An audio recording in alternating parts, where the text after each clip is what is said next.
Fala galera, tudo bem com vocês? Então a videoaula dessa semana é uma videoaula de revisão para nossa prova. Nosso conteúdo, artrópodes e equinodermos. Então vou tentar dar uma revisada zona nisso tudo para a gente compactar o conteúdo e ficar fresquinho na cabeça de vocês para nossa prova, beleza? Então vamos lá, galera. Então aqui a gente tem alguns representantes do filo dos artrópodes. É o maior filo que nós temos, tá, gente? Então a gente vai ter animais muito variados aqui. Por isso que a gente tem uma subdivisão, a gente tem subfilos dentro deste grande filo dos artrópodes. Então, a gente pode definir um artrópoda como um animal dotado de patas articuladas e que possui um esqueleto externo. Esse esqueleto externo a gente chama de exoesqueleto e apresenta um corpo nitidamente segmentado. Então, se eu perguntar para vocês como definir um artrópodo, vocês podem falar, são animais com patas articuladas, com exoesqueleto e corpo segmentado. Perfeita resposta, beleza?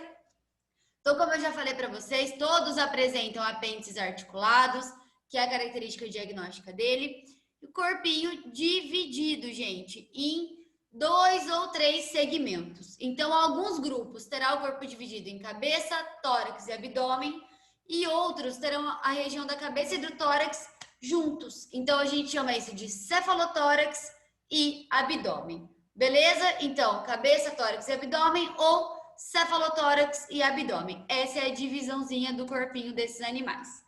E aí nós temos 3 grandes filos: crustáceas, queliceratas e unirâmia. Galera, unirâmia: gafanhoto, besouro, lacraia, mosca, abelha, piolho de cobra, libélula. Tem vários exemplos aqui que a gente vai ver já já, que tem uma outra subdivisãozinha. Quelicerata é o grupinho dos escorpiões, carrapatos, dos ácaros e das aranhas, beleza? E os crustáceos tem a grande maioria que vive no mar, que são siris, lagostas, camarões, caranguejos, as cracas, que são essas aqui da imagem, que ficam encrustadinhas na pedra, e o tatuzinho de jardim, tá? Tatuzinho de jardim não vive no mar, mas é um crustáceo também. E aí a gente, aqui, né, os exemplos do Unirâmia, e aí a gente vai falar um pouquinho mais sobre esses grupos daqui a pouquinho. Gente, quando eu falei para vocês sobre o exoesqueleto, tem uma coisa muito importante no grupo dos artrópodas. Esses animais, eles nascem, eu costumo falar que o exoesqueleto é a casinha deles, porque é um esqueleto externo. E quando esses animaizinhos começam a crescer, eles precisam fazer um negócio que a gente chama de muda ou equidise. O que é a muda ou equidise?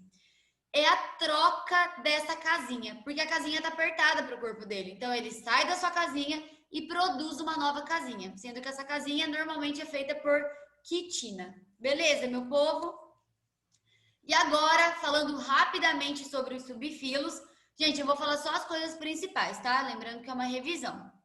Então, crustáceo é a maior parte aquático, tem o corpo dividido em cefalotórax e abdômen, todos apresentam 2 pares de antenas, a maioria de vida livre, e a gente tem a craca, que é fixa, beleza? Gente, reprodução sexuada, normalmente são dioicos, com desenvolvimento direto, e a maioria indireto, ou seja, forma uma larva, beleza? Gente, os quelicerados são representados pelas aranhas, escorpiões, lacraias, beleza? Ácaro, carrapato, todos eles são do grupinho dos quelicerados. Gente, a maioria deles apresentam os pedipalpos, que fica ao redor da boca, serve para detectar sabor. A maioria deles apresentam as fiandeiras, que é essa partezinha aqui, ó, que tem atrás na aranha. Essa fiandeira serve para a produção de teia. Eles apresentam um corpinho também dividido em cefalotórax e abdômen. O escorpião tem o aguilhão, que fica na parte da cauda. Então, ele pega a presa com esses 2 ganchinhos aqui da frente, né? Que são esses aqui da aranha. E aí, ele injeta o veneno através do aguilhão, beleza? Isso daqui já foi? Não. Vou dar reprodução, galera. Reprodução deles também é uma coisa importante da gente falar. Todo mundo reprodução sexuada, normalmente sexos separados. Desenvolvimento das aranhas direto, escorpiões, não, aranha e escorpião é direto, e os ácaros e os carrapatos indireto, beleza? Fecundação interna, eles apresentam o espermatóforo, que é uma estrutura onde os espermatozoides ficam lá dentro. Gente, dentro do grupo dos unirâmias, a gente tem uma outra divisãozinha, que é em hexápodos, em diplópodes e em quilópodes. Os hexápodos são os insetos, o que a gente conhece vulgarmente como insetos. Os diplópodes é o piolho de cobra e os quilópodes as lacraias, beleza? Gente, se eu não me engano, eu falei que a lacraia estava aqui. Lacraia não está aqui não, tá? Aqui é escorpião, aranha, ácaro e carrapato. Se eu falei lacraia, vocês me perdoam. A lacraia é aqui, tá? Ela tem um grupinho só dela, por sinal. Beleza, meu povo? Então, dentro do subfilo Unirame, a gente tem 3 classes. Então, dentro do grupinho dos insetos, nós temos o corpo dividido em cabeça, tórax e abdômen, sempre. É o maior filo, né? Maior filo não, gente, perdão. É a maior classe dentro do filo. A grande maioria, gente, tem várias adaptações ao meio terrestre. Reprodução sexuada, interna, maioria dioico, desenvolvimento pode ser direto, indireto, incompleto ou indireto completo. Então, aqui varia muito, tá, gente? E aí, aqui só são os exemplozinhos, né, de como é o desenvolvimento direto, que é o que a gente tem ali em cima. O babyzinho nasce já com a mesma carinha do adulto, ele só se desenvolve. Aqui embaixo, a gente tem um desenvolvimento incompleto indireto, onde passa só pelo estágio, né, que seria o de ovo, ninfa e o adulto. E aqui nós temos um exemplo que é o desenvolvimento indireto completo, que ele nasce totalmente diferente do adulto. Então, a gente tem 4 estágios, o de ovo, o de larva, o de pupa e, por último, o adulto, beleza? Gente, dentro da classe dos insetos, nós ainda vamos ter mais uma divisãozinha, que é conforme a quantidade de asas ou a ausência delas. Então, nós temos os ápteros, que não apresentam asas, e o principal exemplo é o da traça, esse bichinho aqui embaixo. Nós temos os dípteros, que são aqueles que apresentam apenas um par de asas, como as moscas, os mosquitos, principalmente esses aí. E nós temos os tetrápteros, que são aqueles que apresentam 2 pares de asas. Principal exemplo, borboleta. Beleza? Então, um parzinho aqui, outro parzinho aqui embaixo. Gente, depois, ainda dentro do grupo dos unirâmias, nós temos o subfilo dos quilópodes, que é o grupo das lacraias. Tem o corpo dividido em cabeça e tronco, com um par de antena, um par de pernas por segmento do corpo, tá? Essa é a diferença dos quilópodes para os dípteras. Para os dípteras não, para os diplópodes. Que o diplópode vai ter 2. Mas enfim, continuando aqui. Aqui, gente, o grupinho das lacraias, eles apresentam glândula de veneno, tá? Então é um bichinho muito perigoso. Tem que tomar muito cuidado quando encontrar. E o par, que vai ser inoculador de veneno, vai ter um nominho específico. E vai ser este daqui, beleza? Deixa eu ver se eu coloquei. Não coloquei. Eu tinha uma imagem que dava para ver melhor, mas eu posso mostrar depois para vocês em aula. E esse parzinho aqui é chamado de forcípulas, beleza, gente? Então, não pode esquecer que eles apresentam veneno. E a diferença dos quilópodes para os diplópodes é a quantidade de patinhas por segmento, beleza? Gente, então enquanto os quilópodes apresentam um par, os diplópodes apresentam 2 pares, beleza? Gente, quanto à digestão deles, eles têm um hábito muito variado, vivem em ambientes completamente diferentes. A gente tem aquático, a gente tem que voa, a gente tem que viver na terra. Então, é completamente diferente, tá? Então, a gente vai ter um pouquinho de tudo aqui. Eu não vou cobrar em específico isso de vocês. O que é importante vocês saberem é que o sistema digestório é completo. Tem boca, tem ânus, tem faringe, tem esôfago, tem estômago, tem papo, tem moela, tem muita coisa aqui. Beleza, gente? E aqui tem uma carinha geral do corpinho deles.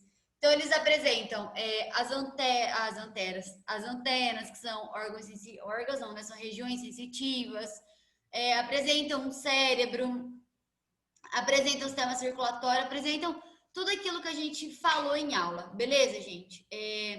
Aqui, gente, é importante a gente lembrar que o sistema circulatório deles não está... Detalhe, ele é aberto e lacunar, tá? E vale a pena a gente lembrar que o sistema circulatório deles, geralmente, o sangue, né, não está relacionado às trocas gasosas, tá, gente? Isso é muito importante. A principal função do sangue aqui para eles é transporte de nutrientes e de resíduos celulares. Só isso. A outra coisa que é muito importante é a gente lembrar que o sangue aqui é chamado de hemolinfa, beleza? Gente, respiração, a mesma coisa. Muito variada, então também não vou cobrar isso especificamente. Galera, aqui tem uma coisa que é importante a gente falar. O sistema nervoso deles, sensorial, né? Ele é composto basicamente por pares de gânglios cerebrais. Então, a gente fala que o sistema nervoso é ganglionar e apresenta um cordão nervoso ventral, tá? Como eu falei para vocês, apresentam os órgãos sensoriais como as antenas, os olhos, os pelos tácteis também é importante, mas é importante vocês lembrarem que o sistema nervoso é ganglionar, formado basicamente por pares de gânglios cerebrais, beleza? Gente, excreção. A excreção é o grande ponto que a gente tem que falar. Nós temos excreções muito diferentes, mas um tipo de excreção muito importante, que é a presença dos túbulos de Malpighi. Então, gente, quando a gente pensa em artrópodas, a gente vai pensar de uma forma geral primeiro, para depois falar mais específico. Então, o principal produto é o ácido úrico, tá? Como eu já falei para vocês, isso é feito através dos túbulos de Malpighi. Então, essa substância vai ser pegada ali, né, pela hemolinfa e pelo conjunto de tubos, que é os túbulos de Malpighi, e eles vão desembocar no intestino. Então, é assim que é feita a excreção, beleza? E aí a gente tem algumas coisinhas diferentes, que também vale a pena a gente relembrar. Nos aracnídeos, a gente tem as... Ai, gente, socorro, voltou. No aracnídeo, deixa eu só jogar isso aqui para cá. Nos aracnídeos, a gente tem as glândulas coxais, tá? Que também é importante. Elas apresentam, é como se fossem saquinhos com uma parede fininha, que vai pegar os detritos, né, os restos da hemolinfa, e vão transportar para o exterior. Só isso. Os crustáceos apresentam as glândulas verdes ou antenais, que são compostas por um saco derivado da cavidade celomática e um tubo excretor. Quando a gente fala de crustáceo, a gente está falando de animal aquático.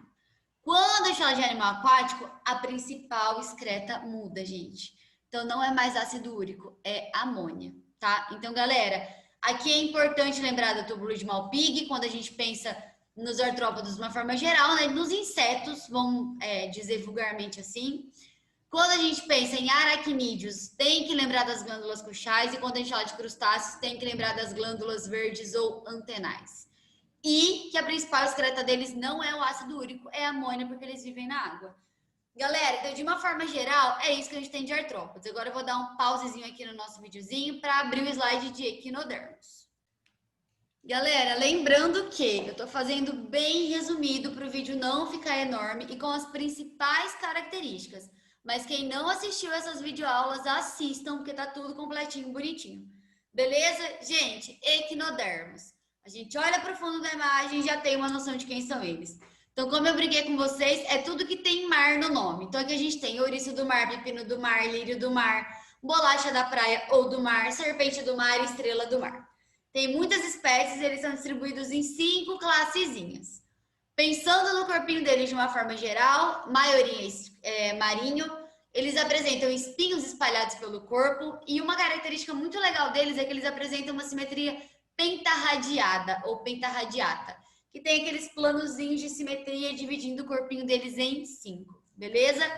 Outra coisa importante é que eles apresentam um endoesqueleto, e eles, que é interno, né, dos artrópodes é exo, ou deles é endo. E também é importante lembrar da presença das pedicelárias, tá, gente? Que são pequenas pinçazinhas que têm função de defesa no corpinho deles. Gente, quando a gente pensa em um equinodermo, a gente precisa... Deixa eu colocar aqui embaixo. A gente precisa lembrar do sistema ambulacrário ou aquífero. É o grande tchum deles.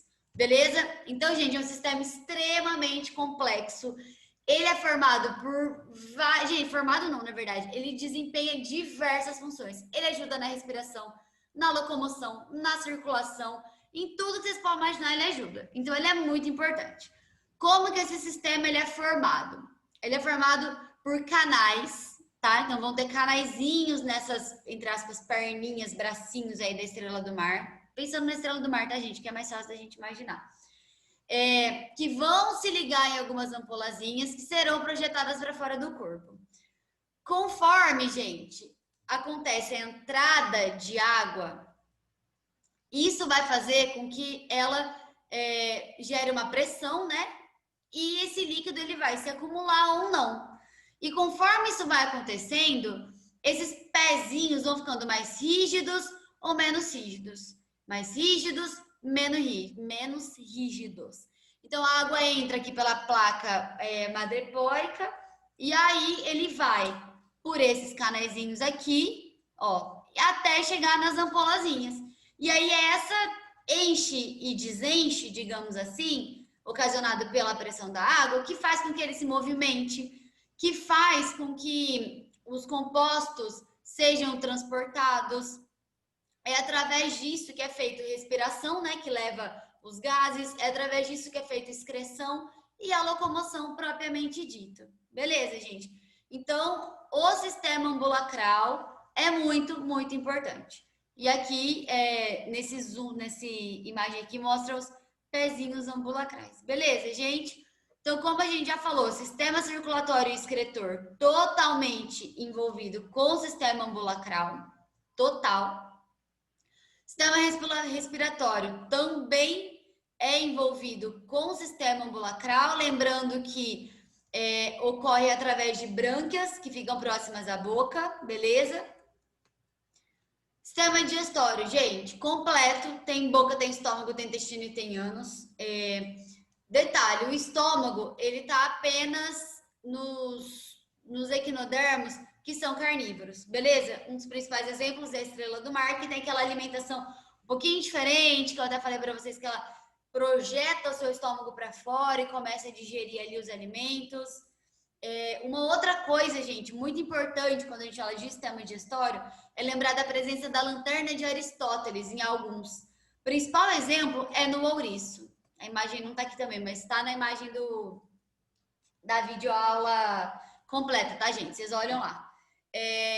A lanterna de Aristóteles, ela serve meio que para raspar o alimento. Ela lembra um pouquinho da rádula. Lembram da rádula lá atrás? Então, essa é a funçãozinha da lanterna de Aristóteles. Também é importante lembrar disso, beleza?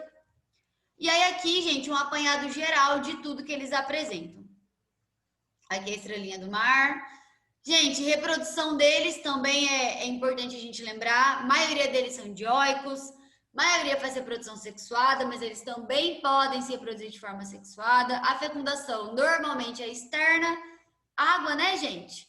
Eles formam um zigotozinho, esse zigoto vai se desenvolver em larvas, elas vão nadar, vão se fixar no substrato, vai sofrer metamorfose e aí vira um adulto. Ou seja, eles apresentam desenvolvimento indireto.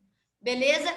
E aí aqui nós temos os grupinhos. Então, só para a gente relembrar quem que é quem, nós temos crinoideia, asteroideia, equinoideia, holoturoideia e o ofiroideia. Então, asteroideia, grupo da estrela do mar. Peraí, gente. Isso aí, grupo da estrelinha do mar. Equinoideia, grupo dos ouriços e da bolacha. Ofiroideia, grupo das serpentes, beleza? Crinoideia, grupo do lírio do mar. E por último, gente, isso aqui eu bati de falar. Holoturoideia, o grupo do pepininho do mar. Beleza, galera? Então, de uma forma geral, é isso. Essa galerazinha. Gente, uma coisa diferente que o pepino do mar tem é que ele apresenta tentáculos, tá? É importante lembrar disso também. Gente, de uma forma geral, nenhum deles são fixos, todos conseguem se locomover. Normalmente se locomovem através do sistema ambulacral, dos pés ambulacrais. E, gente, de uma forma geralzona é isso. Dica: assistam os videozinhos de novo para vocês verem como que eles se movimentam, quem são eles. Lembrem de cada grupinho, beleza? E quem não assistiu, assistam a videoaula completa.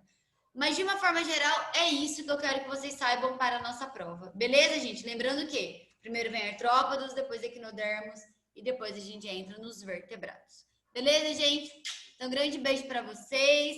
Até a nossa próxima aula. E qualquer coisa, vocês podem me perguntar, tá bom? Beijo, gente!